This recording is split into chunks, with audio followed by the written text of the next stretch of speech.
Welcome back to our channel all university exam. आज की इस वीडियो में डिस्कस करेंगे जितने भी स्टूडेंट्स का बिजनेस कम्युनिकेशन पेपर है बीबीए फर्स्ट सेमेस्टर का। तो आज की इस वीडियो में ये सेशन चाहे आप बीकॉम के हो, चाहे बीबीए के हो, चाहे जिसमें भी आपका बिजनेस कम्युनिकेशन पूछा जाता है, ये सेशन आपके लिए काफ़ी इंपॉर्टेंट होने वाला है। पूरे होल सिलेबस को एक वीडियो में कवर करेंगे। वन शॉट वीडियो है जिसमें हम लोग इंपॉर्टेंट क्वेश्चंस को देखेंगे और इससे बाहर एक भी क्वेश्चंस आपको एग्जाम में नहीं देखने को मिलेगा। अगर आप इसका पीडीएफ चाहते हो, कंटेंट चाहते हो, मटेरियल चाहते हो, तो आप हमारे ऑफिशियल नंबर पे यहाँ पे कांटेक्ट कर सकते हो, जो कि है 8896914354 पे। ठीक है, पीडीएफ आपको वहीं मिलेगा सारी चीज़ें। इसके अलावा चैनल पर पहली बार है, चैनल को सब्सक्राइब कर लो। यहाँ पे बीकॉम वगैरह सारे कोर्सेज़ की प्रिपरेशन कराई जाती है और व्हाट्सएप ग्रुप का भी लिंक आपको डिस्क्रिप्शन बॉक्स में मिल जाएगा। ठीक, कुछ भी नहीं पढ़ा, ये वीडियो आपके लिए एनफ है। इससे रिलेटेड मैंने PYQs अपलोड किए हैं यूट्यूब पे। इसके अलावा इंपॉर्टेंट क्वेश्चंस कि लास्ट टाइम में आप इतने क्वेश्चंस प्रिपेयर कर लोगे तो ईजिली आपके एग्ज़ाम्स जो हैं आप पास हो सकते हो। ठीक, तो चलिए, BBA BCom all university semester exam के लिए काफ़ी इंपॉर्टेंट है। सबसे पहला क्वेश्चन बिजनेस कम्युनिकेशन में यही बनता है। देखो, मेरा टारगेट है कॉन्सेप्ट पे क्लियर करना। ठीक है, आप कहीं से भी नोट्स मिल जाए, लेकिन मेरा ये रहता है कि कॉन्सेप्ट के साथ आपको एग्ज़ाम में आंसर्स लिखने कैसे, पूरे आपको क्वेश्चन के साथ आंसर्स में हर सब्जेक्ट्स के यहाँ पे प्रोवाइड करती हूँ। ठीक है, तो इस तरीके से आपको एग्ज़ाम में लिखना है। क्वेश्चन है यहाँ पे, what is the business communication, explain its nature, objectives and importance in organization. Very very important question. अब देखो, यहाँ पे क्वेश्चन आपको तो पूछा गया है, लेकिन यहीं पे मान लो कि क्वेश्चन ना पूछ के, ये क्वेश्चन ना पूछ के आपसे कोई भी एक स्टेटमेंट दे दिया। स्टेटमेंट का मतलब क्या हुआ कि कोई भी बिजनेस कम्युनिकेशन की एक लाइन डिफिनेशन ले दी और कह दिया गया एक्सप्लेन द स्टेटमेंट या डिफाइन दिस स्टेटमेंट। तो उसका मतलब एक ही है, क्योंकि हमेशा जो क्वेश्चंस पूछे जाते हैं अलग अलग पैटर्न पे पूछे जाते हैं लखनऊ विश्वविद्यालय के द्वारा। डायरेक्टली क्वेश्चन, क्योंकि बच्चे को यहाँ पे क्या करता है, कंफ्यूज किया जाता है। तो कोई भी बिजनेस कम्युनिकेशन की एक डिफिनेशन दे देगा, पूछेगा डिफाइन द टर्म या एक्सप्लेन दिस स्टेटमेंट या डिफाइन दिस स्टेटमेंट, इस तरीके से पूछ सकता। हो सके कोई भी फंक्शन उठा के बिजनेस कम्युनिकेशन का पूछ ले, तो कंफ्यूज नहीं होना, चीज़ें आपसे वही पूछी जा रही है, बट क्वेश्चन आपको कंफ्यूज करने के लिए किया जा रहा है। ठीक, तो बिजनेस कम्युनिकेशन की मीनिंग देखें, नेचर देखें, ऑब्जेक्टिव देखें, क्या होता है आपको ऑब्वियसली पता है, क्योंकि ये चीज़ें आप पढ़ते आ रहे हो कम्युनिकेशन क्या है, लेकिन एग्ज़ाम में कैसे लिखना है ये चीज़ें आपके लिए काफ़ी इम्पॉर्टेंट है।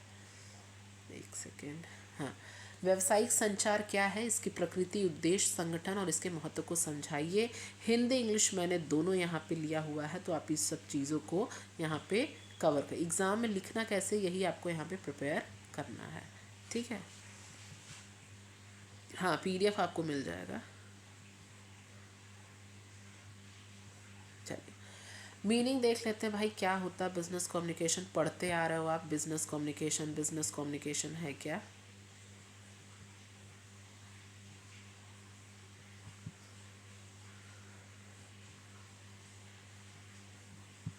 ठीक, तो business communication is the process of exchanging ideas, information, message within the outside of an organization to achieve the organizational objectives. यही पढ़ते आ रहे हो ना कि यहाँ पे क्या होता है, बिजनेस कम्युनिकेशन किस चीज़ का, आइडियाज़ को एक्सचेंज, इंफॉर्मेशन का, और इसके अलावा अगर हम बात करें, ठीक, तो व्यावसायिक संचार वह प्रक्रिया है जिसके माध्यम से संगठन के अंदर के बाहर और सूचना, विचार, संदेश आदान प्रदान किया जाता है ताकि व्यावसायिक लक्ष्यों को प्राप्त किया जा सके। तो बिजनेस कम्युनिकेशन ओवरऑल अगर हम बात करें तो यहाँ पर ये सारी टर्मोलॉजी इंपॉर्टेंट है। जब भी आप एग्ज़ाम में लिखना, इसको आप हाईलाइट भी कर देना। इसके अलावा इसको अंडरलाइन भी आप कर देना कि किस चीज़ का एक्सचेंज है, आइडियाज़ का, information, message within the and outside the organization. तो ये चीज़ें आपसे यहाँ पे कही गई हैं। तो बिजनेस ऑर्गेनाइजेशन के अंदर और बाहर इंफॉर्मेशन का, आइडियाज़, फीलिंग, इंस्ट्रक्शंस को सिस्टमैटिक एक्सचेंज करना ताकि जो भी ऑर्गेनाइजेशनल गोल्स हैं उसको अचीव कर सके। तो सबसे पहले आपने उसकी मीनिंग को बताया। उसके बाद आपको क्या लिखना है, डिफिनेशन। डिफिनेशन मतलब जितने भी फेमस ऑथर के द्वारा डिफिनेशन दी गई है, आप इसका स्क्रीनशॉट ले लो या पीडीएफ ले लेना। पीडीएफ लेके जितनी बार हो सके रिवाइज करें, क्योंकि बिल्कुल सिंपल और सब चीज़ें बहुत अच्छे से मैंने यहाँ पे इसमें ली है।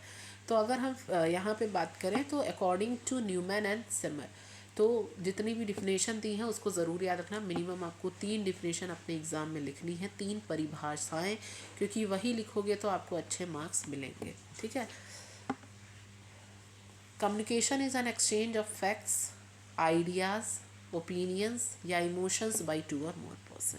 तो क्या है कि बिजनेस कम्युनिकेशन क्या है? एक्सचेंज है फैक्ट्स एंड आइडियाज़, ओपिनियंस या दो से ज़्यादा पर्सन्स के बीच में। ठीक है। तो यहाँ पे हिंदी में देख सकते हैं, 2 या 2 से अधिक व्यक्तियों के बीच जो भी तथ्य हैं, विचार हैं, मतों या भावनाओं का आदान प्रदान करना ही बिजनेस कम्युनिकेशन कहलाता है। दूसरी डिफिनेशन दी गई है according to Louis A Allen, communication is the sum of all the things one person does when he wants to create understanding in the mind of another. उन सभी क्रियाओं का योग है जिन्हें एक व्यक्ति दूसरे के मन में समझ उत्पन्न करने के लिए करता है। ठीक है। ऑब्वियस सी बात, अगर हम कुछ बोल रहे हैं, अगर आप वो चीज़ें नहीं समझ पा रहे हो तो वहाँ कम्युनिकेशन नहीं है। ठीक है। होता ना कि कम्युनिकेशन ऐसी भी होती है कि जहाँ पर बिना कुछ कहे भी चीज़ें समझ आ जाती हैं।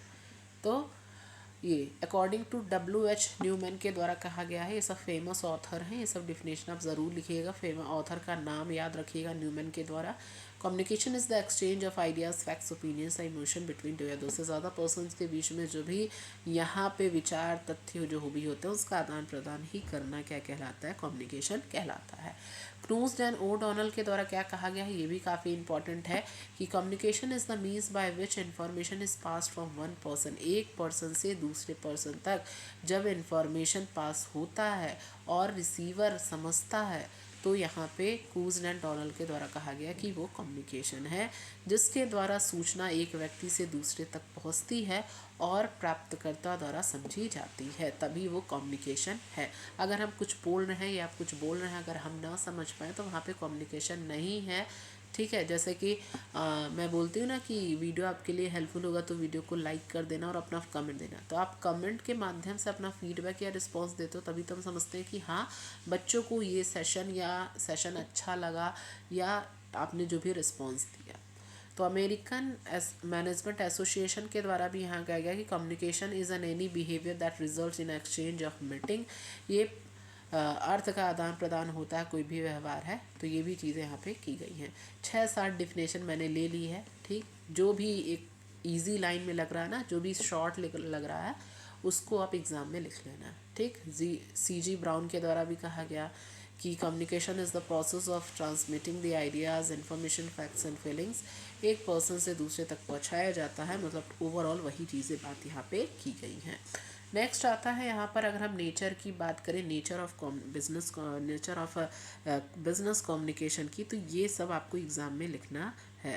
पहले तो सबसे पहले फ़्लो चार्ट के थ्रू आपको चीज़ें एक्सप्लेन करनी है कि जैसे आपने एक फ़्लो चार्ट बनाया ना कि नेचर। ठीक। तो एक पेज में या तो नेचर आप इस तरह से डिफाइन करो, जो भी आप लिख रहे हो, एक बॉक्स बना के आपने मान लो 5 पॉइंट्स लिख दिए। ठीक। इस तरीके से फ्लो चार्ट ना बना के आपने ऐसे लिख दिया। ठीक। नेचर ऐसे। ठीक। ऐसे। तो जिस तरीके से आपको लगे कि हाँ हमें एग्ज़ाम में लिखना चाहिए, तो आप ऐसे पॉइंट्स लिख सकते हो। जब आप फ्लो चार्ट के थ्रू जो भी 4 से 5 पॉइंट यहाँ पे आपने लिखा है, तो उसके बाद यहाँ पे क्या करना है, सेकेंड,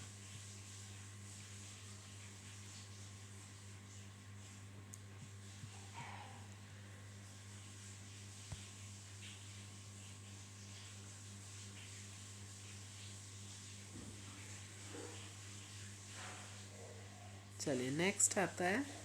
हाँ, अब नेचर ऑफ यहाँ पर बात करें तो सबसे पहला आता गोल ओरिएंटेड। पहला क्या होता है गोल ओरिएंटेड का मतलब ये हुआ, it is focused on achieving the objective. लक्ष्य का होता है कि बिजनेस कम्युनिकेशन हमेशा जो होता है वो किसी स्पेसिफिक ऑब्जेक्टिव या गोल को अचीव करने के लिए होता है। जैसे कि आप प्रॉफिट देखोगे, कोऑर्डिनेशन या डिसीजन मेकिंग, तो बिजनेस कम्युनिकेशन भी एक क्या है, एक तरह का स्पेसिफिक ऑब्जेक्टिव या गोल को अचीव करने के लिए यहाँ पे होता है। दूसरा है कंटिन्यूअस होता, निरंतर होता है, हैप्पीली डेली इंफॉर्मेशन। आपको पता है कि जो कम्युनिकेशन है वो एक कंटिन्यूअस प्रोसेस होता है जो ऑर्गेनाइजेशन में हमेशा चलता रहता है। ठीक है। संगठनों में निरंतर चलने वाली ये प्रक्रिया है। तीसरा ये फॉर्मल और इनफॉर्मल भी है। तो फॉर्मल की बात करें तो फॉर्मल में औपचारिक और अनौपचारिक दोनों है कि बोथ टाइप्स इसमें यूज होते हैं। औपचारिक की बात करें तो नोटिस हो गया, सर्कुलर्स हो गए, रिपोर्ट्स हो गए। इनफॉर्मल में देखोगे तो ग्रेप वाइन, कैजुअल टॉक्स, ये सारी चीज़ें आती हैं। और ये टू वे कम्युनिकेशन है। अकेले अगर हम खुद से बातें कर रहे हैं तो क्या वो कम्युनिकेशन है? नहीं। तो ये टू वे कम्युनिकेशन है। टू वे का मतलब ये सिर्फ मैसेज, ये नहीं कि आपने मैसेज भेज दिया तो आपका काम हो गया, बल्कि फीडबैक लेना भी यहाँ पे ज़रूरी होता है। सेंडर और रिसीवर दोनों एक्टिव रोल प्ले करता है, इसीलिए यहाँ पे टू वे कम्युनिकेशन कहा गया है। फीडबैक जो है वो एसेंशियल होता है। पांचवा है एक ह्यूमन प्रोसेस है। ठीक है, बहुत सारे प्रोसेस इसमें विशेषताएं लिख सकते हो। डायनेमिक नेचर का होता है, ये परवेजिव नेचर का होता है, ऑर्गेनाइजेशन स्ट्रक्चर बेस्ड होता है कि बिजनेस एनवायरनमेंट चेंज होने के साथ कम्युनिकेशन भी चेंज होता रहता है। ठीक है, टेक्नोलॉजी, मार्केट, कल्चर, तो इसमें और सारी भी विशेषताएं आप यहाँ पे शामिल कर सकते हो। अगर हम उद्देश्य की बात करें तो उद्देश्य क्या होते हैं आपके?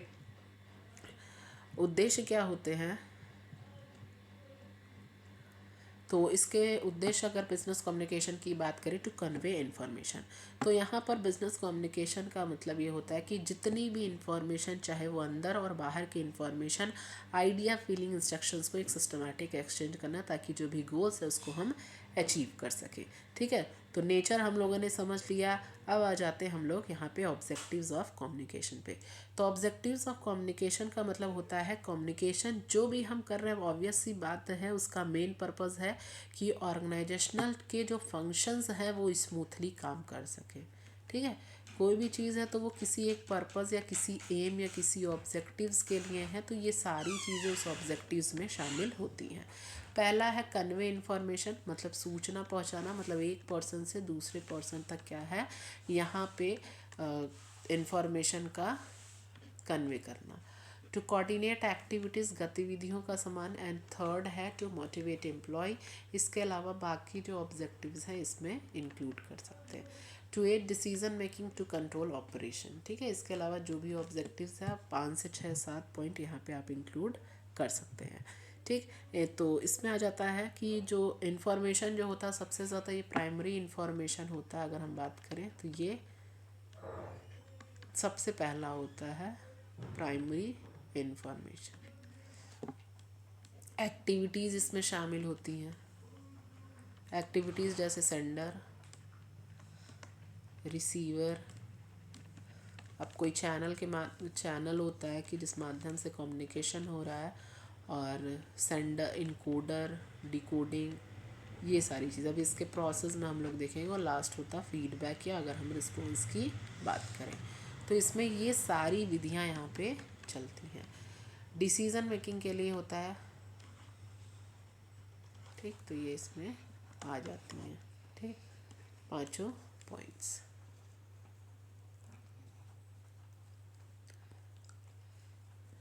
नेक्स्ट आता है यहाँ पे to improve efficiency, to reduce misunderstanding, enhance goodwill, support leadership. ठीक, इम्पोर्टेंस की बात करें तो यहाँ पे इसको हम सिग्निफिकेंस भी बोलते हैं। सिग्निफिकेंस बोले या इम्पोर्टेंस बोले। इसके अलावा जो ऊपर नेचर लिखा था, तो यहाँ नेचर में हम इसको फीचर्स भी बोल सकते हैं। ठीक है, तो फीचर्स बोलें या कैरेक्टरिस्टिक्स बोलें। ठीक, इसका मतलब ये है कि नेचर, फीचर, कैरेक्टर्स बात एक ही। ऑब्जेक्टिव्स में देखें तो इसको हम क्या क्या बोलते हैं? Aim, purpose. ठीक, ये सबसे ज़्यादा इसके जो हैं इम्पोर्टेंट वो आपके एलिमेंट्स आ जाएंगे, या इसके अगर हम प्रोसेस कहें या इसके स्टेप्स कहें, जो आपके ये सारी चीज़ें उसमें आती हैं। जो होता है ना सेंडर, रिसीवर, फीडबैक, ये चीज़ें। इसके अलावा तो पहला जो यूनिट है, यूनिट 1 की अगर हम बात करें, यूनिट 1 में जितने भी हैं meaning, definition, concept, features, importance, और इसके अलावा प्रोसेस, या ये सारी चीज़ें। तो ये यहीं से अगर आप तैयार कर लोगे तो मैक्सिमम क्वेश्चन यहाँ से बन जाएंगे। ठीक, ये चीज़ है। ठीक, तो इम्पोर्टेंस हो गया। दूसरा क्वेश्चन यहाँ पे आता है, explain the process of communication with a need diagram. जो इसके प्रोसेस है, प्रोसेस की बात करें तो इसको हम एलिमेंट्स भी बोलते हैं या स्टेप्स भी बोल सकते हैं। तो process of communication with the neat diagram and discuss the major barriers to effective communication and suggest remedies. संचार की प्रक्रिया को चित्र सहित समझाइए और प्रभावी संचार में जो भी आने वाली बाधाएं हैं, बाधाएं का मतलब बैरियर्स कम्युनिकेशन में, और वो बैरियर्स आने के लिए हम कौन कौन से समाधान हैं उस पे यहाँ पे चर्चा करना है। तो प्रोसेस ऑफ कम्युनिकेशन की बात करें तो प्रोसेस ऑफ कम्युनिकेशन में 7 पॉइंट टोटल होता है, इसके 7 प्रोसेस होते हैं। Sender, encoding, message, channel, receiver, decoding and feedback. Sender क्या होता है? पर्सन जो इनिशिएट करता है मैसेज को।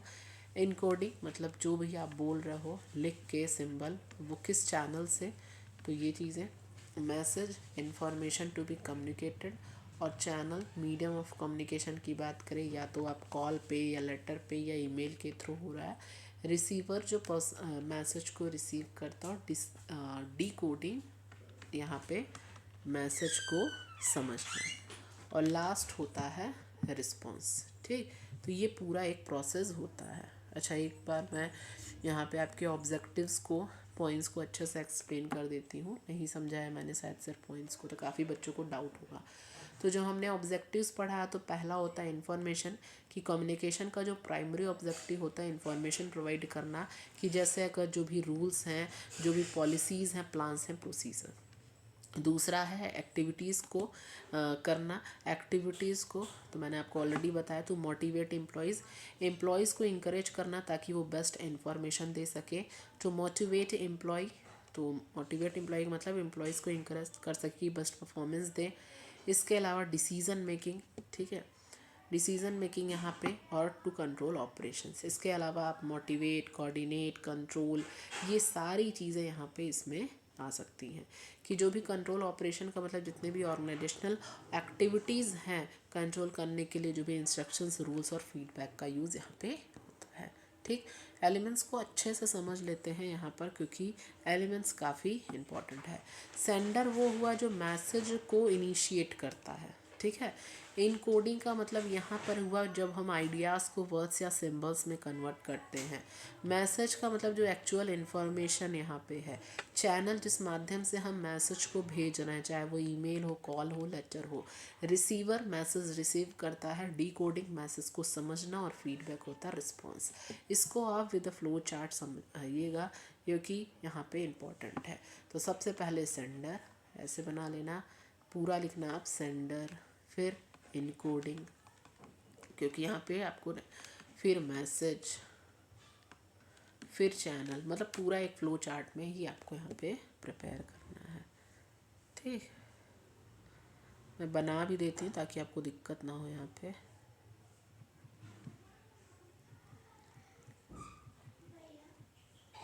ठीक है, यहाँ पे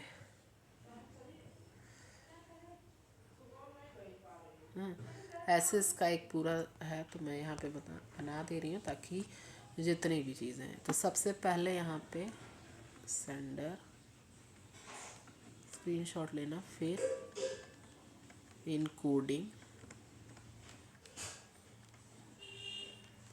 फिर यहाँ पे मैसेज, फिर यहाँ पे आपका डिकोडिंग, फिर यहाँ पे, यहाँ मैं नीचे लिख दे रही हूँ रिसीवर। ठीक, फिर यहाँ पे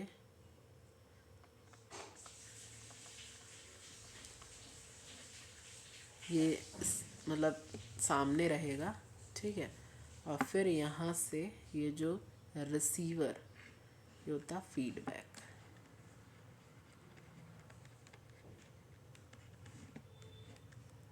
ठीक, ये पूरा प्रोसेस है, ये सेंडर पे आएगा। ठीक, तो एक पूरा प्रोसेस हो जाएगा यहाँ पे कम्युनिकेशन का। ठीक, तो पहला ये हो जाएगा, दूसरा ये, तीसरा डिकोडिंग रिसीवर, और ये पूरा प्रोसेस यहाँ पे।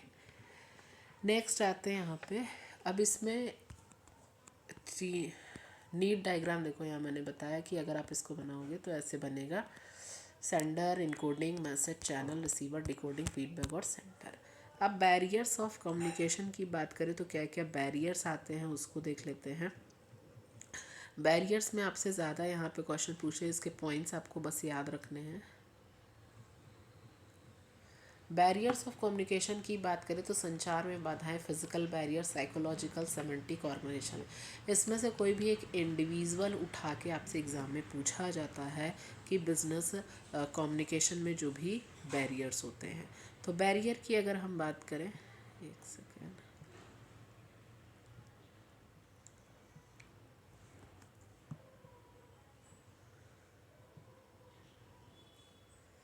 चलिए बैरियर्स में सबसे पहला आता फिज़िकल बैरियर की बात करें तो जो फिज़िकल बैरियर होता है ये इन्वायरमेंट से रिलेटेड प्रॉब्लम होती है। इन्वायरमेंट का जैसे मतलब कोई शोर हो रहा है, नॉइज़ हो रहा है, या डिस्टेंस हो रहा है, या पुअर कम्युनिकेशन फैसिलिटी है। तो फिज़िकल बैरियर जो है कि वो आपके इन्वायरमेंट से रिलेटेड प्रॉब्लम होती है, जो कि नॉइज़ हो गया, डिस्टेंस हो गया, पुअर कम्युनिकेशन फैसिलिटीज़ होती है। दूसरा होता साइकोलॉजिकल बैरियर्स, जो कि मानसिक अगर हम यहाँ पर बात करें तो जिसमें स्ट्रेस और एटीट्यूड हो गया, ईगो हो गया, लैक ऑफ इंटरेस्ट हो गया। तो ये सेंडर या रिसीवर के माइंड से रिलेटेड होती हैं। किसके? सेंडर या रिसीवर के माइंड से रिलेटेड होती हैं। जस्ट लाइक अगर हम स्ट्रेस की बात करें, एटीट्यूड की बात करें, ईगो और लैक ऑफ इंटरेस्ट की। तीसरा होता सेमेंटिक या लैंग्वेज। सेमेंटिक को हम लैंग्वेज भी बोलते हैं, लैंग्वेज बैरियर्स। लैंग्वेज या वर्ड मीनिंग डिफरेंसेस। ठीक है, मान लो मैं हिंदी बोल रही हूँ और आपको इंग्लिश समझ में आ रहा है, या मेरी ही लैंग्वेज नहीं समझ में आ रही है, तो जब वर्ड्स या लैंग्वेज का मीनिंग क्लियर ना हो, डिफ़िकल्ट वर्ड्स हो, टेक्निकल लैंग्वेज हो, डिफ़िकल्ट इंटरप्रिटेशन हो, तो ये सारी चीज़ें बैरियर्स में आती हैं। चौथा आता है ऑर्गेनाइजेशनल बैरियर्स। तो ऑर्गेनाइजेशन के स्ट्रक्चर और रूल्स के कारण आने वाली जो भी प्रॉब्लम्स होती हैं, जैसे too many levels of management, rigid rules हो गए, इम्प्रॉपर चैनल्स हो गए, तो ये सारे बैरियर्स आते हैं। इसके अलावा और भी बैरियर शामिल होते हैं। तो बात करें यहाँ पर कल्चरल बैरियर्स इंक्लूड कर लेना आप with the flow chart. Cultural barriers में वो सारी चीज़ें होती हैं कि आपका भाई कल्चर अलग है, आपके वैल्यूज़ और बिलीव्स की वजह से आपका चीज़ें नहीं समझ में आई, तो डिफरेंट कस्टम्स और डिफरेंट थिंकिंग स्टाइल से। पर्सनल बैरियर की बात करें तो नेक्स्ट आता है पर्सनल बैरियर, जो कि पर्सनल बैरियर जो इंडिविजुअल से रिलेटेड इशू होते हैं, poor listening skills, emotions, lack of confidence. और लास्ट होता है टेक्नोलॉजिकल बैरियर्स। टेक्नोलॉजिकल बैरियर्स की बात करें, टेक्नोलॉजी के इम्प्रॉपर यूज़ से आने वाली जो भी प्रॉब्लम्स होती है, जैसे नेटवर्क काम नहीं करना, टेक्निकल नॉलेज की कमी है, तो इन सब की वजह से यहाँ पे टेक्नोलॉजिकल बैरियर्स आते हैं। ठीक, अच्छा इसको रेमेडीज़ क्या है? अब भाई इन बैरियर्स से निकलने के लिए क्या क्या रेमेडीज़ दी गई हैं, तो उसको अगर हम देखें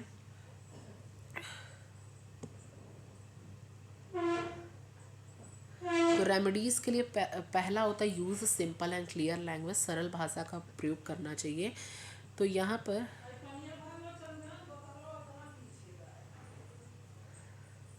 रेमेडीज़ ऑफ कम्युनिकेशन का मतलब है कि उन स्टेप्स या मेजर्स को फॉलो करना जिससे कम्युनिकेशंस में जो भी बैरियर्स आते हैं उनको रिड्यूस या एलिमिनेट किया जा सके। तो सबसे पहले हम क्या करेंगे, सिंपल, इजी और प्रिसाइज वर्ड्स का यूज़ करेंगे। टेक्निकल जो भी चीज़ें हैं उसको हम अवॉइड करेंगे। इनकरेज द फीडबैक, मतलब रेगुलर फीडबैक से क्या होता है, मिसअंडरस्टैंडिंग डिटेक्ट और करेक्ट होता है। तीसरा होता है रिड्यूस नॉइज़ एंड डिस्ट्रैक्शंस। क्या होता है, मैसेज, मतलब यहाँ पे मैसेज के टाइप के हिसाब से करेक्ट मीडियम चूज़ करना, email, call, face to face, proper channel का सिलेक्शन किया जाए।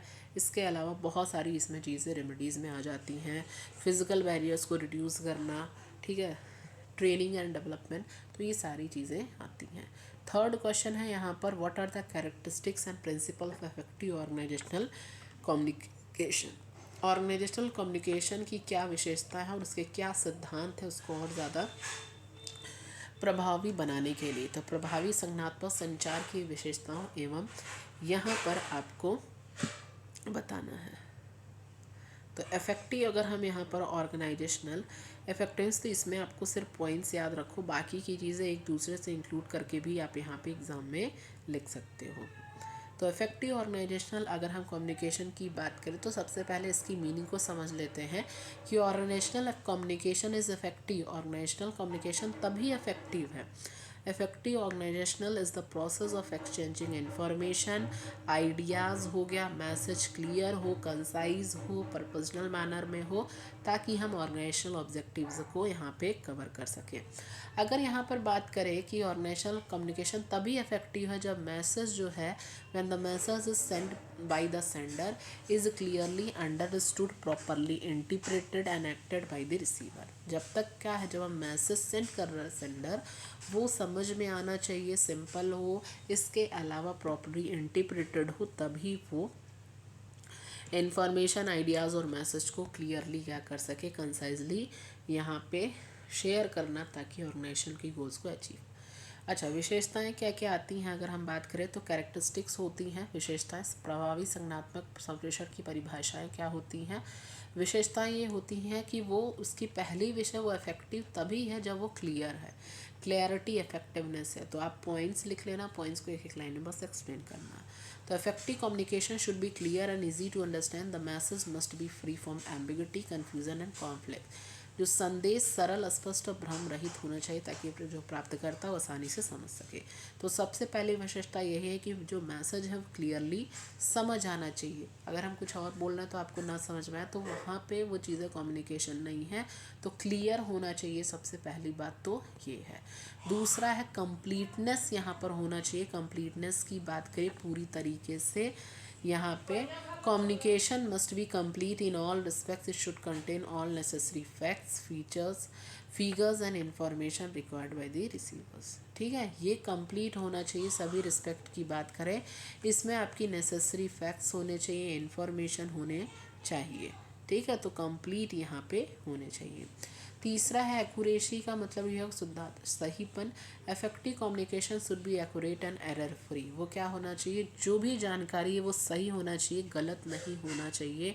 इस चीज़ की बात इसमें की जा रही है, क्योंकि अगर रॉन्ग इन्फॉर्मेशन है तो रॉन्ग इन्फॉर्मेशन से पुअर डिसीजन और अंडरस्टैंडिंग सी होगी। चौथा है कंसाइसनेस। सभी पॉइंट्स मैंने इसमें लिया है, ऐसे ही आपको एक एक पॉइंट में एक्सप्लेन करना है अपने एग्ज़ाम में। तो कंसाइसनेस की बात करें तो यहाँ पर it should be brief and to the point, मतलब वो ज़रूरत से ज़्यादा इन्फॉर्मेशन नहीं होनी चाहिए, वो शॉर्ट ब्रीफ में और टू द पॉइंट यहाँ पे होनी चाहिए। अननेसेसरी डिटेल्स को वहाँ पे हटाना चाहिए, ताकि टाइम और यहाँ पे चीज़ें सेव कर सकें। पांचवा है टाइमलेस की बात करें तो communication should be delivered eight the right time and delayed information losses it's importance and effectiveness. Timelessness का मतलब वो मैसेज सही टाइम पर डिलीवर यहाँ पर होना चाहिए। ऑब्वियसली बात है, ये टू वे कम्युनिकेशन है, सेंडर और रिसीवर जो भी है। तो इफेक्टिव ऑर्गेनाइजेशनल कम्युनिकेशन तभी है जब वहाँ पे आपका फीडबैक है, जिससे प्रतिक्रिया की सुविधा होती है। और टू वे कम्युनिकेशन ही यहाँ पे क्या होता है कंसिस्टेंसी होनी चाहिए। कंसिस्टेंसी का मतलब स्थिरता, मतलब जो भी मैसेज है वो कंसिस्टेंस और ऑर्गेनाइजेशनल गोल्स के होनी चाहिए। ठीक, मैसेज कंसिस्टेंट और रिपीटेबल होना चाहिए। अच्छा, इसमें क्या क्या सिद्धांत आते हैं, काफ़ी बार पूछा जाता है। तो प्रिंसिपल्स को आप हर एक प्रिंसिपल इंडिविजुअल भी आपसे एग्ज़ाम में पूछ सकता है, और सारे प्रिंसिपल्स यहाँ पे इंपॉर्टेंट है, क्योंकि पूछा जाएगा प्रिंसिपल ऑफ सिंप्लिसिटी क्या होता है, प्रिंसिपल ऑफ क्लियरिटी क्या है, इंडिविजुअल भी पूछे यहाँ पे जाते हैं।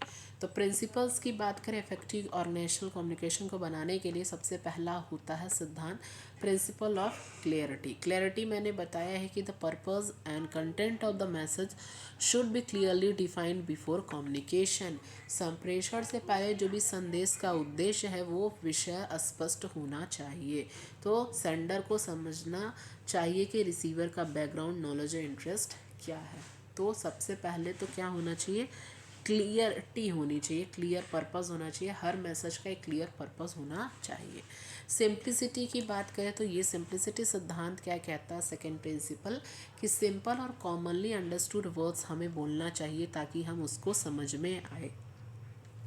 सिंपल यूज़ लैंग्वेज का यूज़ करें, कॉम्प्लिकेटेड वर्ड्स का यूज़ ना करें। तीसरा प्रिंसिपल आता है प्रिंसिपल ऑफ फीडबैक। फीडबैक क्या कहता है यहाँ पे, फीडबैक में a feedback is essential to know whether the message has been properly understood या नॉट। प्रतिक्रिया यह जानने में सहायक होता है कि जो संदेश है वो सही रूप से समझा गया है या नहीं। तो फीडबैक, रिसीवर से फीडबैक लें और समझने का एश्योरेंस यहाँ पे करें। प्रिंसिपल ऑफ एप्रोप्रिएट चैनल है, जो कम्युनिकेशन चैनल है वो selected according to the nature and agency of the message. संदेश की प्रकृति और अनुसंचार माध्यम का चयन करना चाहिए। ठीक है, मान लो कि आपको लेटर के थ्रू आपको अपना कम्युनिकेशन करना, या टेलीफोन पे, या फेस टू फेस, तो एप्रोप्रिएट चैनल यहाँ पे यूज़ करना चाहिए। प्रिंसिपल ऑफ कंसिस्टेंसी मैंने आपको बताया है कि स्थिरता, जो कि सपोर्ट ऑर्गेनाइजेशनल पॉलिसीज़ को फॉलो करने चाहिए और लॉन्ग टर्म ऑब्जेक्टिव्स को। Principle of empathy, the sender should consider, देखो मैंने इसको अच्छे से इसलिए डिफाइन किया कि कोई भी इंडिविजुअल प्रिंसिपल्स और प्रिंसिपल सारे पूछे जाते हैं। और प्रिंसिपल ऑफ एम्पैथी की यहाँ पर बात करें तो एम्पैथी दैट इज़ सहानुभूति का सिद्धांत, जिसमें आपकी फीलिंग्स, नीड्स, अंडरस्टैंडिंग, इसका भी ध्यान में रखना चाहिए। लास्ट होता है प्रिंसिपल ऑफ टाइमलेसनेस। ठीक, communication should reach the behaviour at the right time to be effective. प्रभावी होने के लिए संप्रेषण सही समय पर पहुंचना चाहिए। अब इफेक्टिव यहाँ पर ऑर्गेनाइजेशन करने के लिए तो क्या क्या चीज़ें आती हैं, क्लियर और अंडरस्टैंडेबल होना चाहिए, ऑब्वियस सी बात है। ये सारे पॉइंट्स आप एक दूसरे के क्वेश्चंस के आंसर्स में भी लिख सकते हो, क्योंकि आप पॉइंट्स देखो मैक्सिमम सेम है। दूसरा आता है गोल ओरिएंटेड, तीसरा है एक्यूरेट और टाइमली होना चाहिए, चौथा है कंटिन्यूस होना चाहिए, और ये 2 वे कम्युनिकेशन यहाँ पे होना चाहिए। ठीक, तो ये सारी चीज़ें इसमें शामिल होंगी। इसके अलावा अगर हम टाइप्स ऑफ ऑर्गेनाइजेशनल कम्युनिकेशन की बात करें तो इसको भी एक बार हम लोग देख लेते हैं, क्योंकि इंडिविजुअल पूछा जाता है। तो टाइप्स ऑफ, अगर हम ऑर्गेनाइजेशनल कम्युनिकेशन की बात करें, टाइप्स ऑफ ऑर्गेनाइजेशनल कम्युनिकेशन की, तो पहला आता है फॉर्मल, शॉर्ट फॉर्म में लिख रही हूँ। फॉर्मल कम्युनिकेशन जो होता है, जो ऑफिशियल चैनल जैसे सर्कुलर्स, रिपोर्ट्स और मीटिंग्स के लिए। ठीक, दूसरा होता है इनफॉर्मल कम्युनिकेशन। इनफॉर्मल कम्युनिकेशन का मतलब इसमें आपके अनौपचारिक संचार, ग्रिपवाइन आते हैं, जो कि कैजुअल चैट्स और सोशल इंटरेक्शंस के लिए होते हैं। तीसरा होता है वर्टिकल। इस वर्टिकल में आपके 2 आते हैं, एक होता है डाउनवर्ड, एक होता है अपवर्ड। इस तरीके से फ्लो चार्ट बना के आप लिख सकते हो। ठीक है, चौथा होता है डाउनवर्ड की बात करें तो मैनेजर से एम्प्लॉय तक, और अपवर्ड की बात करें तो एम्प्लॉय से मैनेजर तक। हॉरिजेंटल, और यहाँ पर हॉरिजेंटल को हम लेटरल भी बोलते हैं, तो सेम लेवल के एम्प्लॉय के बीच का कम्युनिकेशन। और पांचवा होता है डायगोनल कम्युनिकेशन, जो कि डिफरेंट लेवल और डिपार्टमेंट्स के बीच कम्युनिकेशन होता है। तो ये टाइप्स भी आप फ्लो चार्ट के थ्रू समझा सकते हो, एग्जाम में भी पूछे जाते हैं कि फॉर्मल कम्युनिकेशन, फिर इनफॉर्मल, फिर वर्टिकल में डाउनवर्ड और अपवर्ड होते हैं, हॉरिजेंटल को लेटरल भी बोलते हैं, और डायगोनल। क्लियर है यहाँ तक? कोई भी डाउट होगा तो आप पूछ लेना। प्रिंसिपल हम लोगों ने समझ लिया ना, क्लैरिटी, कंसाइसनेस, उसी को यहाँ पे पॉइंट्स में मैंने लिखा। आप एक एक लाइन यूज़ करके एग्जाम में भी लिख सकते हो, या उस तरीके से भी ऊपर मैंने समझाया है। क्वेश्चन नंबर 4 आता है define the oral communication. Next question आता है कि डिफाइन यहाँ पे ओरल कम्युनिकेशन क्या है, पर्पस क्या है, एडवांटेज क्या है। इसके अलावा अगर हम बात करें एडवांटेज क्या और कौन कौन से प्रिंसिपल्स होते हैं ऑफ इफेक्टिव ओरल कम्युनिकेशन के लिए। ठीक ठीक, प्रिंसिपल्स ऑफ इफेक्टिव कम्युनिकेशन, इसमें क्या क्या चीज़ें होंगी उसको समझ लेते हैं। चलिए, तो सबसे पहले ओरल कम्युनिकेशन को समझ लेते हैं। तो इसकी कुछ डिफिनेशन आपको एग्ज़ाम में लिखनी पड़ेगी। तो मौखिक संचार की परिभाषा दीजिए, इसके उद्देश्य, लाभ, हानि तथा प्रभावी मौखिक संचार के सिद्धांतों की व्याख्या कीजिए। तो ओरल कम्युनिकेशन आपको पता है, exchange of ideas and information through spoken words. जब हम बोल कर, जहाँ पर कम्युनिकेशन होता है, मुंह से बोलकर या वर्बल तरीके से अपने विचार, अपनी सोच और अपनी जानकारी दूसरे तक पहुंचाते हैं, तो वहाँ पे ये ओरल कम्युनिकेशन होता है। जैसे आप मीटिंग में प्रेजेंटेशन देना, फ़ोन पर बात करना, क्लासरूम में टीचर की बातें सुनना, ये सारे के सारे ओरल कम्युनिकेशन में आते हैं। ये एक ऐसा प्रोसेस होता है जिसमें स्पीकर और लिसनर दोनों इन्वॉल्व होते हैं। ठीक है, तो यहाँ पे मीनिंग अगर देखें, meaning and concept of oral communication लिखना क्या है, तो एग्ज़ाम में आपको ये सारी चीज़ें लिखोगे तभी आपको नंबर मिलेगा। ठीक है, समझ गए तो लिख लोगे, नहीं तो ये सारे आप पॉइंट्स याद रख लो जो आपको एग्जाम में लिखने हैं। तो oral communication refers to the process of exchanging information, underline करना, ये सारे पॉइंट्स को आपको हाईलाइट करना है। आइडियाज़, फीलिंग्स या ओपिनियंस थ्रू स्पोकन वर्ड्स, जब आप बोल कर या यहाँ पे वर्बल तरीके से। इट इन्वॉल्व्स डायरेक्ट इंटरेक्शन होता है, ठीक है, sender and the receiver, and allows the immediate feedback, तुरंत यहाँ पे आपको फीडबैक मिलता है। और ओरल कम्युनिकेशन कॉमनली मीटिंग्स में यूज़ होते हैं, लेक्चर्स में, इंटरव्यूज़ में, डिस्कशन में, कन्वर्सेशन में और स्पीचेस में। ठीक है, हिंदी में भी आप देख सकते हो, इसका विचारों, सूचनाओं और भावनाओं, मतों का आदान प्रदान किया जाता है, जिसमें फीडबैक तुरंत हमें मिलता है और जिसमें ये चीज़ें आपके व्याख्यान, इंटरव्यू में, साक्षात में, बातचीत में यूज़ किया जाता है। अब यहाँ पे जो डिफिनेशन दी है वो ऑथर्स के द्वारा यहाँ पे दी गई है, तो ये सारी डिफिनेशन आपको एग्ज़ाम के लिए याद रखना। 2 मैंने यहाँ दिया है। लिखना क्या है, oral communication is the transmission of message through spoken words, important facts और डेटा को दूसरों को बताना बोलकर। Oral communication is a form of communication which information, ideas and feelings are conveyed through spoken words, enabling immediate interaction between sender and receiver। ठीक, यहाँ पे sender और रिसीवर दोनों इन्वॉल्व होते हैं। एलिमेंट्स की बात करें तो इसमें एलिमेंट्स क्या होते हैं, वर्ड्स का, स्पोकन वर्ड्स का यूज़ किया जाता है, वॉइस का, टोन का, प्रोनाउंसिएशन और क्लैरिटी ऑफ स्पीच का। तो सबसे पहला होता है कि ओरल कम्युनिकेशन किस चीज़ पे डिपेंड होता है, आवाज़ पे, स्वर पे। दूसरा, इसमें हमको तुरंत फीडबैक मिलता है। ये सारे पॉइंट्स अपने एग्ज़ाम में ज़रूर लिखिएगा, क्योंकि यही पॉइंट्स आप अच्छे से लिखोगे तो यहाँ पे मिलेंगे। The receiver can respond immediately, making communication ज़्यादा, तुरंत हमें रिस्पॉन्स मिलता है तो ये ज़्यादा प्रभावी होता है। पर्सनल और डायरेक्ट होता है, व्यक्तिगत और प्रत्यक्ष होता है। It creates personal contacts and help in building better relationship बनाता है। इनफॉर्मल और फॉर्मल यूज़ दोनों के लिए होता है। तो ओरल कम्युनिकेशन फॉर्मल, जैसे मीटिंग प्रेजेंटेशन के लिए। इनफॉर्मल कब हुआ, जब कैजुअल आपको टॉक करना है, फ़ोन पे बात करना है, तो ये सारी चीज़ें। तो ओवरऑल हमें क्या पता चला कि is the most natural and the widely use form of communication, specially for the quick exchange of ideas and image. हमें तुरंत डिसीजन लेने में सहायक होता है और यहाँ पे हमें तुरंत फीडबैक भी मिलता है। पर्पज़ होता है क्विक इन्फॉर्मेशन शेयरिंग, ठीक है, तुरंत इमीडिएट क्लैरिफिकेशन हो जाता है भाई, पर्सनल इंटरेक्शन। इसके फ़ायदे क्या हैं, तो फ़ायदे देख लो यहाँ पे। एडवांटेज कि it is faster than the written case, आप चीज़ों को लिख के जब, तो रिटन कम्युनिकेशन से ज़्यादा होता है। ठीक है, यहाँ पे आपको तुरंत जवाब मिल जाता है। Face to face communication, emotions और फीलिंग्स समझ में आते हैं। ठीक, इसके अलावा टाइम सेविंग होता है। ठीक, आप कोई चीज़ बोल रहे हो, लिखने के बजाय बोल के बता रहे हो, तो वहाँ पे आपका ऑब्वियस सी बात है, टाइम फ्लेक्सिबल है। ठीक, मैसेज के सिचुएशन के हिसाब से मॉडिफाई किया जाता है। इसके अलावा टोन और बॉडी लैंग्वेज से अपने पॉइंट इफेक्टिवली आप समझा सकते हो। इसके डिसएडवांटेज क्या क्या है, तो डिसएडवांटेज की बात करें तो कोई परमानेंट रिकॉर्ड नहीं होते हैं। होता ना कि हमने बोल दिया तो बोलने का तो कोई वो नहीं होता ना, एक record. May lead to misunderstanding, हो सके बाद में मुकर भी जाओ कि नहीं मैंने नहीं बोला। Not suitable for complex information, तो इसकी कमियां होती हैं। प्रिंसिपल हम लोगों ने पढ़ लिया, स्पीक क्लियरली, बी कंसाइज, जो हमने पढ़ा वो सारे प्रिंसिपल आप इसमें शामिल कर सकते हो। नेक्स्ट क्वेश्चन नंबर 5 आता है, define what is the effective listening. अगर हम यहाँ पर इफेक्टिव लिसनिंग की बात करें तो इफेक्टिव लिसनिंग क्या होता है, explain its importance and barriers to listening in business organization. प्रभावी जो यहाँ पर है, इफेक्टिव लिसनिंग क्या है, व्यावसायिक संगठनों में इसके महत्व और बाधाओं की चर्चा कीजिए।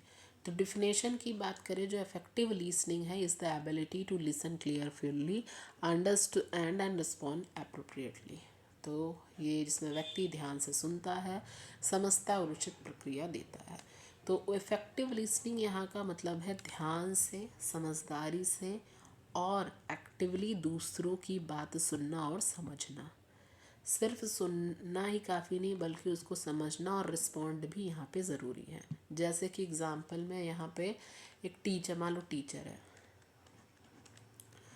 जब आप टीचर के लेक्चर को ध्यान से सुन रहे हो और समझ भी रहे हो तब वहाँ पर इफेक्टिव लिसनिंग है। ठीक, इफेक्टिव लिसनिंग मीनिंग देख लो एग्ज़ाम में क्या लिखना है, ये पूरी तरीके से आपको इसकी मीनिंग एग्ज़ाम में अपने लिखना है कि effective listening means carefully hearing, understanding, interpreting and responding to the speaker message, और it is an active process in which the listener not reply hears words but also understand the feelings, idea and intention। तो इसका main purpose ये है कि दूसरे की बात को समझना, गलतफहमी और कॉन्फ्लिक्ट्स कम करना, राइट इन्फॉर्मेशन के बेसिस पर डिसीज़न लेना, ये सारी चीज़ें आपको यहाँ पे इफेक्टिव रीजनिंग में देखने को मिलती है।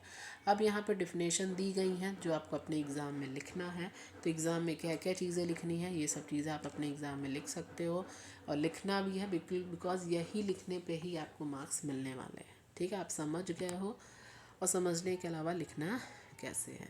तो effective listening is the ability to listen carefully, understand the message correctly, ध्यानपूर्वक सुनना और सही रूप से समझना। Effective listening is the process of receiving, understanding, interpreting and responding. ये सारे टर्मोलॉजी इंपॉर्टेंट है, याद रख लो। आप एलिमेंट्स करके लिख सकते हो या फैक्टर्स करके लिख सकते हो बना के। ठीक, कॉन्सेप्ट क्या है अगर हम इफेक्टिव लिसनिंग की बात करें तो ये एक एक्टिव प्रोसेस है।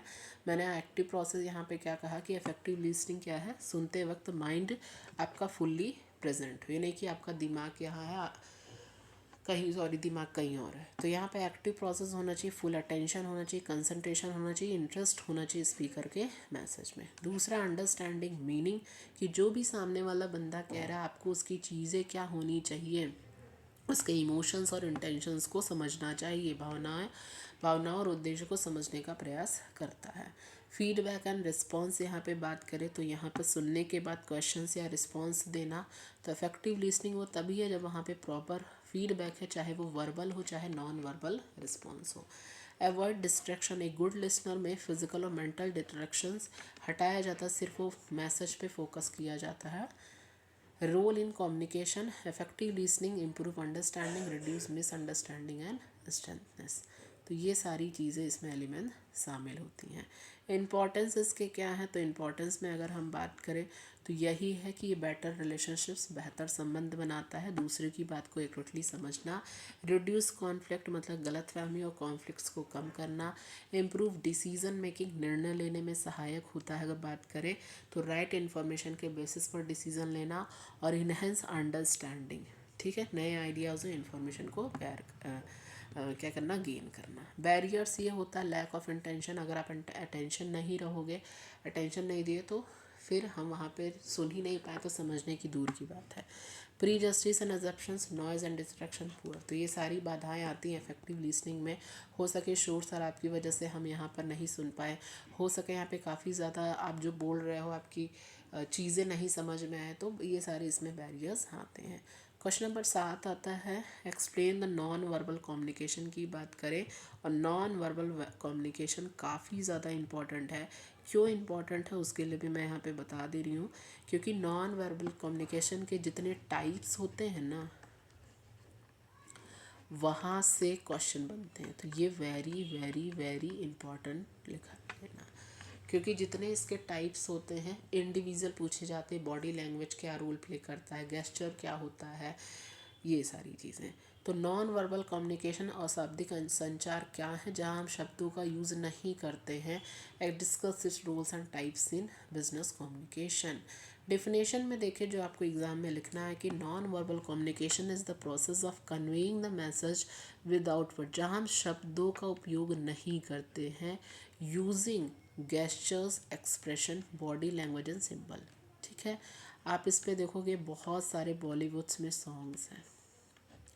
ठीक, एक्सप्रेशन, सिंबल्स, तो अशाब्दिक संचार व प्रक्रिया जिसमें शब्दों के बिना संदेश पहुंचाया जाता है। तो नॉन वर्बल कम्युनिकेशन का मतलब है बिना बोलने या लिखने अपने विचार, फीलिंग्स या मैसेज दूसरे तक पहुंचाना। मतलब वर्ड्स के अलावा जो भी सिग्नल्स हैं, जो भी क्या बोलते हैं एक्सप्रेशन है, गेस्चर्स है, बॉडी लैंग्वेज के थ्रू कम्युनिकेशन करना। जैसे स्माइल करना, ठीक है, आप स्माइल किए तो यहाँ पे क्या हुआ, आपने यहाँ पे क्या हुआ, स्माइल कर रहे हो तो ऑब्वियस सी बात है कि आप हैप्पीनेस दिखाना, ठीक है, क्या कहना है, ठीक, आई कांटेक्ट मतलब अटेंशन या कॉन्फिडेंस दिखाना, तो ये सारी चीज़ें नॉन वर्बल कम्युनिकेशन में आती हैं। अब लिखना क्या एग्ज़ाम में ये सारी चीज़ें, तो ये आपको याद करनी होंगी कि non verbal communication refers to the process of conveying message without using, बिना बोले या लिखे हम जब वहाँ पर कम्युनिकेशन हो रहा है तो वो नॉन वर्बल कम्युनिकेशन है। इसमें क्या क्या चीज़ें शामिल हैं, तो शामिल है फेशियल एक्सप्रेशन है, गेस्चर है, पोस्चर है, आई कॉन्टेक्ट, यही आपसे इंडिविजुअल पूछा जाता है। टोन ऑफ वॉइस, अपीयरेंस है, बॉडी मूवमेंट्स, तो इसमें चेहरे के भाव, इस सारे शरीर के मुद्रा, आँखों का संपर्क, आवाज़, अवतार, चढ़ाव, पहनावा, ये सारी चीज़ें शामिल होती हैं। डेफिनेशन में देख लो जो आपको अपने एग्ज़ाम में लिखनी है, तो नॉन वर्बल कम्युनिकेशन वो कम्युनिकेशन होता है दैट ऑकर्स विदाउट वर्ड्स, बिना शब्दों के यहाँ पे यूज़ किया जाता है बॉडी लैंग्वेज और विजुअल सिस्टम, शब्दों के बिना शरीर की भाषा संकेतों के माध्यम से किया जाता है। ठीक, ये भी चीज़ें मैंने लिखी है, आपको एग्ज़ाम में यही सारी चीज़ें लिखनी है। कॉन्सेप्ट में देख लो, तो कॉन्सेप्ट में आपके वर्बल मैसेज, एक्सप्रेस इमोशंस की बात करें, एटीट्यूड्स, अंडरस्टैंडिंग, कम्युनिकेशन, ये चीज़ें। टाइप्स क्या आता है तो उसको जल्दी से समझ लेते हैं। Types of non verbal communication important है, इंडिविजुअल पूछे जाते हैं। पहला आता है फेशियल एक्सप्रेशन, चेहरे के हाव भाव से। तो फेशियल एक्सप्रेशन में आपकी बहुत सारी चीज़ें, आप गुस्सा हो या स्माइल कर रहे हो या आप उदास हो, तो ये आपके फेशियल एक्सप्रेशन से पता चलता है। तो चेहरे के भाव बिना बिना बोले भी आप यहाँ पर जैसे खुश हो, गुस्सा हो, डर हो, आश्चर्य हो, दुख है, जैसी भावनाओं को यहाँ पे प्रकट कर सकते हो। ठीक, दूसरा है यहाँ पर बात करें गेस्चर, इशारों के, तो गेस्चर आर मूवमेंट्स ऑफ हाथ का मूवमेंट्स जो होता है, आर्म्स का, सर हिलाना या हैंड शेक करना, ये सारी चीज़ों से आप क्या है यहाँ पे टू एक्सप्रेस आइडियाज़। तीसरा है पोस्चर एंड बॉडी मूवमेंट्स की बात करें, तो पोस्चर एंड बॉडी मूवमेंट्स की बात करें तो यहाँ पर posture indicates confidence, interest, nervousness through the way of personal, फिर जैसे आप बैठते हो या खड़े होते हो, तो ये सारी आपके बॉडी मूवमेंट से ही पता चलता है। ठीक, आई कांटेक्ट से क्या है, कॉन्फिडेंस, ऑनेस्टी, अटेंशन और इंटरेस्ट आपको कम्युनिकेशन में दर्शाता है। पैरा लैंग्वेज की बात करें तो पैरा लैंग्वेज में जो कि आपका जो होता है ना, इसमें टोन, पिच, वॉल्यूम, स्पीड और पॉजेज, इसमें सारी चीज़ें शामिल होती हैं। प्रॉक्सिमिक्स की यहाँ पर बात करें, इंडिविजुअल आपके एग्ज़ाम में पूछा जाता है, इंपॉर्टेंट है, तो इसमें पर्सनल और सिटिंग अरेंजमेंट, ठीक है, physical distance maintaining during communication, ठीक है, स्पेस और डिस्टेंस। अपीयरेंस एंड ग्रूमिंग की यहाँ पर बात करें तो पर्सन अपीयरेंस कम्युनिकेशन प्रोफेशनलिज्म, जैसे आप जब कपड़े पहनते हो तो उसके पहनावे और उससे यहाँ पे चीज़ें पता चलती हैं। तो ड्रेसिंग स्टाइल और अपीयरेंस का एक इम्प्रेशन। हैप्टिक्स की बात करो तो haptics involves communication through touch, जैसे हाथ मिलाना, ठीक है, कंधे पे हाथ रखना, तो हैप्टिक्स में आपकी हैंड शेक्स वगैरह, इससे यहाँ पे हैंड शेक और पेट पर शोल्डर, मतलब ये सारी चीज़ें, तो वो चीज़ें हो गई हैप्टिक्स में। अब क्या चीज़ें लिखनी एग्ज़ाम में, ये सारी चीज़ें मैंने दी है तो आप इसको एग्ज़ाम में लिख लेना। टाइप्स क्या होते हैं, बॉडी लैंग्वेज, फेशियल, जो कि अभी हमने बता दिया, शॉर्ट फॉर्म में ये याद कर लो, लॉन्ग में जो आपको एग्ज़ाम में लिखने हैं वैसे आप लिख लो। तो बॉडी लैंग्वेज में पोस्चर, गेस्चर की बात करें, फेशियल एक्सप्रेशन में चेहरे के हाव भाव, आई कॉन्टैक्ट में नेत्र संपर्क जो कि इंटरेस्ट और अटेंशन दर्शाता है। टोन एंड पिच में बात करें, इम्पेजर्स और मोर और साइन और सिम्बल्स में संकेत और प्रक्रिया। नेक्स्ट क्वेश्चन नंबर 7 आता है, what is a written communication की बात करें, explain it purpose, advantage and disadvantage, describe the principle of effective written communication. Written communication क्या होता है,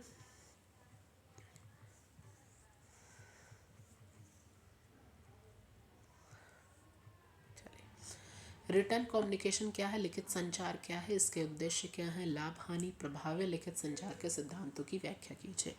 तो written communication is the process of conveying information through written symbols, जैसे कि हम लेटर्स के थ्रू कम्युनिकेशन हो रहा है, ईमेल्स के थ्रू, रिपोर्ट्स और मेमोज के थ्रू, ठीक है। तो रिटर्न कम्युनिकेशन का मतलब है अपने विचार, अपनी सोच, अपनी इन्फॉर्मेशन को लिख कर दूसरों तक पहुंचाना। अब हम लिख कर किस तरीके से कर रहे हैं चैनल से, या तो हम लेटर के थ्रू अपना कम्युनिकेशन हो रहा है, या ईमेल के थ्रू, या नोटिस के थ्रू, या मैसेज के थ्रू, किसी भी तरीके से, तो वो सारी की सारी चीज़ें रिटर्न कम्युनिकेशन में आती हैं। इसमें एक टॉपिक पूछा जाता है बिजनेस लेटर। तो बिजनेस लेटर आपसे कोई एक भी दे देगा एग्जाम्पल में कि भाई इनको लेटर लिखना है, या ऑफिस को, या डीन को, या किसी को भी लेटर लिखना है, तो आप प्रोफार्मा देख लेना कैसे लेटर लिखते हैं। ठीक है। तो बिजनेस लेटर, ऑफिशियल में रिपोर्ट्स और नोटिस, मैसेज और मेमोज, ये सारी चीज़ें इसमें आती हैं। इसका पर्पज़ है परमानेंट रिकॉर्ड। भाई आप चीज़ों को अगर लिख के, परमानेंट रिकॉर्ड, आप चीज़ों को लिख कर कम्युनिकेशन, मतलब फ्यूचर रेफरेंस के लिए क्या होता है, डॉक्यूमेंटेशन। तो ये एक परमानेंट रिकॉर्ड होता है, एक लीगल एविडेंस हो जाता है। कन्फ्यूज़न और मिसअंडरस्टैंडिंग अवॉइड करना। ठीक है। होता है कि आप कभी कभी चीज़ों को भूल जाते हो, तो जो चीज़ें जब लिखी रहती तो एक परमानेंट रिकॉर्ड होती है। यहाँ पे बिजनेस और ऑफिशियल पर्पज़ के लिए होता है। एडवांटेज है कि ये परमानेंट डॉक्यूमेंटेशन होता है। अगर हम बात करें, डॉक्यूमेंटेड फॉर्म में हमेशा रेफ़र किया जा सकता है, and it can be reach to wide audience. ठीक। वर्ड्स और सेंटेंसेस कंसाइज और अंडरस्टैंडेबल होने चाहिए। मिसअंडरस्टैंडिंग, यहाँ पे गलतफहमी कम करना। ठीक। डिसएडवांटेज यहीं पे होते हैं। तो एडवांटेज में ही होता है ना कि फ्यूचर में रेफरेंस के लिए सेफ होता है। वेल रिटन डॉक्यूमेंट्स कंफ्यूज कम करते हैं। लीगल और फॉर्मल यूज़ के लिए भी यहाँ पे यूज़ होता है। तो ये सारी चीज़ें हैं। Disadvantage time consuming, lack immediate feedback. भाई आप लिख के चीज़ों दोगे तो ऑब्वियस सी बात है उसका रिस्पॉन्स कब आएगा, तो तुरंत इमीडिएट फीडबैक नहीं मिलता है। इसमें भी आपके प्रिंसिपल हैं, तो क्लैरिटी होनी चाहिए, वर्ड्स और सेंटेंसेस जो है सिंपल क्लियर हो। ठीक है। कंसाइजनेस होनी चाहिए, ज़्यादा लंबी राइटिंग अवॉइड करना। करेक्टनेस होना चाहिए। ठीक है। लैंग्वेज और इन्फॉर्मेशन दोनों एक्यूरेट होनी चाहिए। कंप्लीटनेस होना चाहिए, सभी रिक्वायर्ड पॉइंट्स उसमें कवर हो। इसके अलावा क्यूरियोसिटी, यहाँ पे रिस्पेक्टफुल और पोलाइट लैंग्वेज यहाँ पे यूज़ करना है। क्वेश्चन नंबर 8 आता है, एक्सप्लेन एम्प्लॉयमेंट कम्युनिकेशन क्या होता है। अगर हम एम्प्लॉयमेंट कम्युनिकेशन की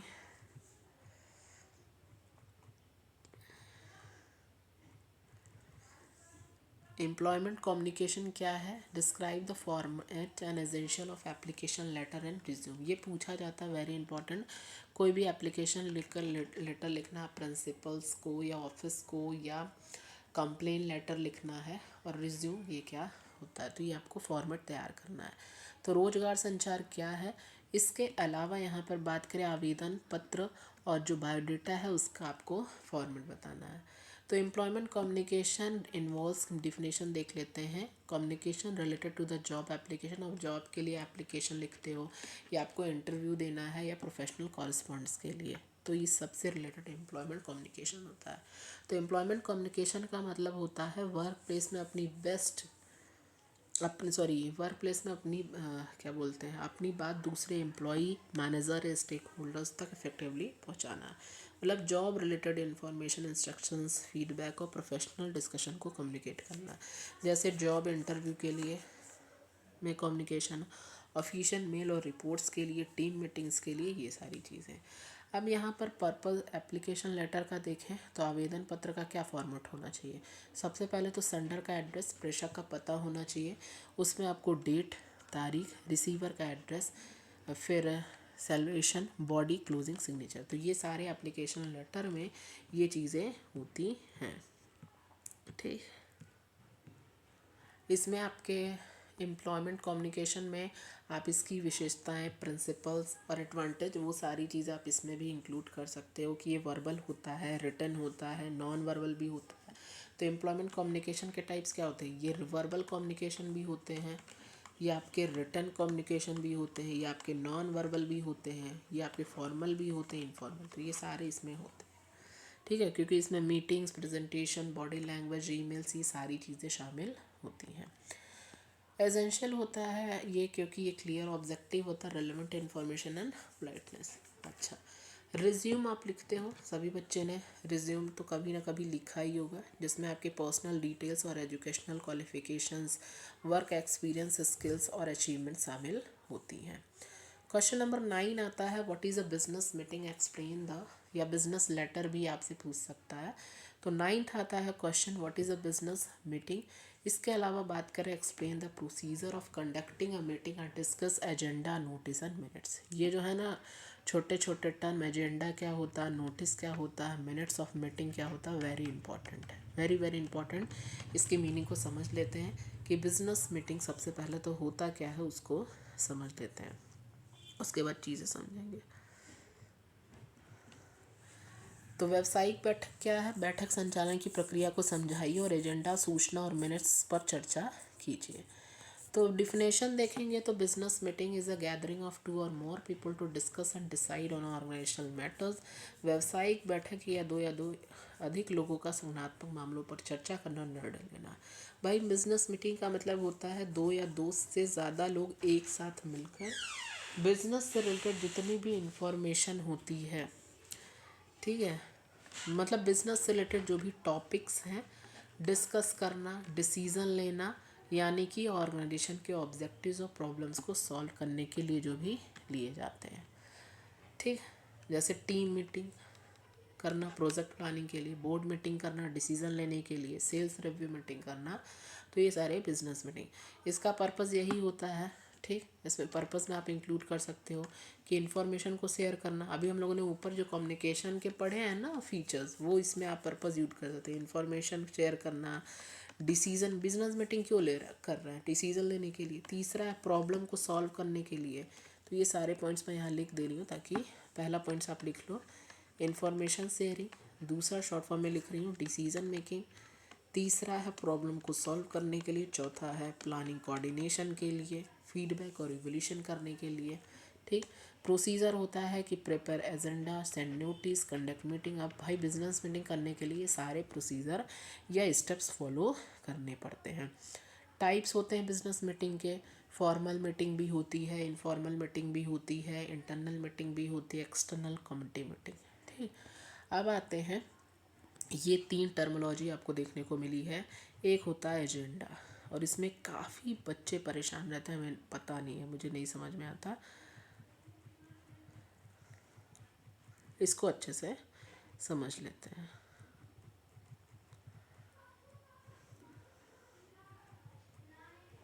चलिए, सबसे पहले तो एजेंडा समझे क्या होता है। List of topics to be discuss, विचार विमर्श के विषयों की सूची। तो एजेंडा का मतलब होता है मीटिंग में डिस्कस होने वाले टॉपिक्स और पॉइंट की लिस्ट। एजेंडा का मतलब क्या हो गया? जो भी मीटिंग्स में जो भी डिस्कस होने वाले जो भी टॉपिक्स होते हैं, जो भी पॉइंट्स होते हैं, उनकी लिस्ट, ठीक है। जैसे प्रोजेक्ट का अपडेट, बजट का एलोकेशन, नई पॉलिसी को डिस्कस करना। तो मीटिंग में जो भी डिस्कशन होते हैं, ऑब्जेक्टिव और डिस्कशन पॉइंट्स को पहले से ऑर्गेनाइज करना, एक एजेंडा बनाना, वो होता है, ठीक है। जिसका पर्पस होता है मीटिंग्स को क्लियरली ऑब्जेक्टिव डिफाइन करना, डिस्कशन पॉइंट्स को ऑर्गेनाइज करना, ताकि टाइम पहले से हम बना के रखेंगे तभी तो वो क्या चीज़ें हमें डिस्कस करनी है मीटिंग में, किन पॉइंट्स का लिस्ट बनाना है, क्या चीज़ें शामिल है, तभी तो एजेंडा क्या होता है, ऑब्जेक्टिव और डिस्कशन पॉइंट्स को पहले से ऑर्गेनाइज करना, ठीक है। ये क्लियर और प्रिसाइज टॉपिक्स पे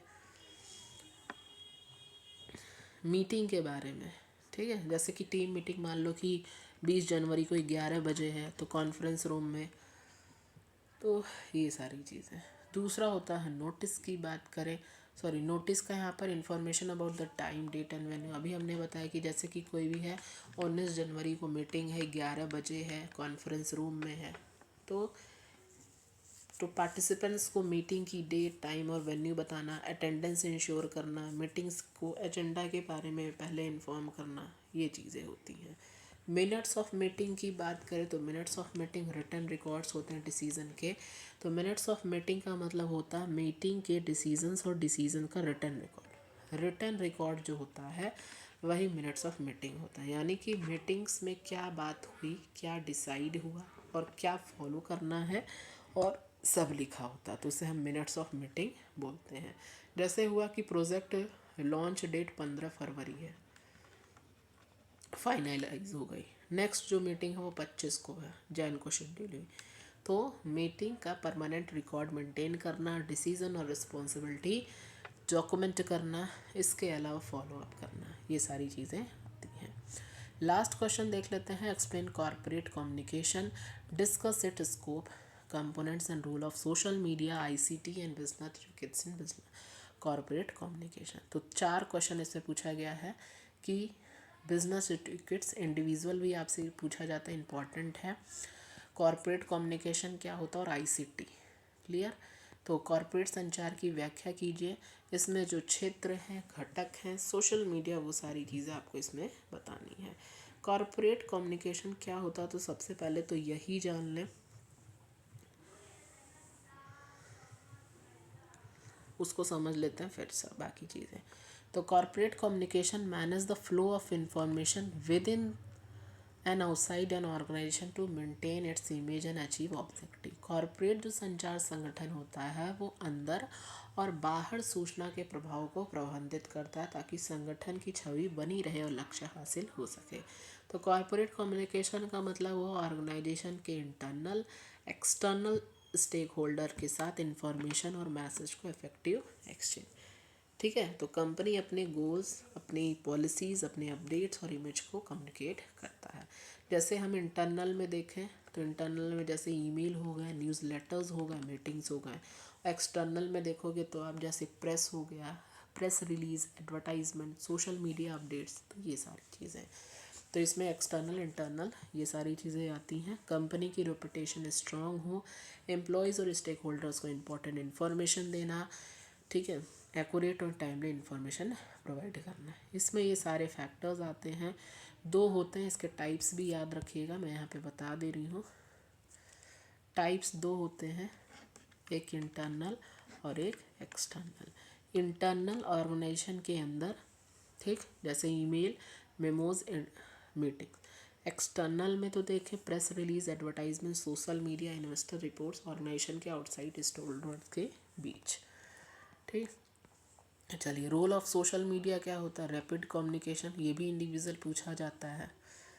ठीक, नेक्स्ट आता है बिजनेस सर्टिफिकेट्स। आई थिंक मैंने आपको बताया था बिजनेस सर्टिफिकेट्स क्या होता है बिजनेस कम्युनिकेशन में, तो आप याद रखो।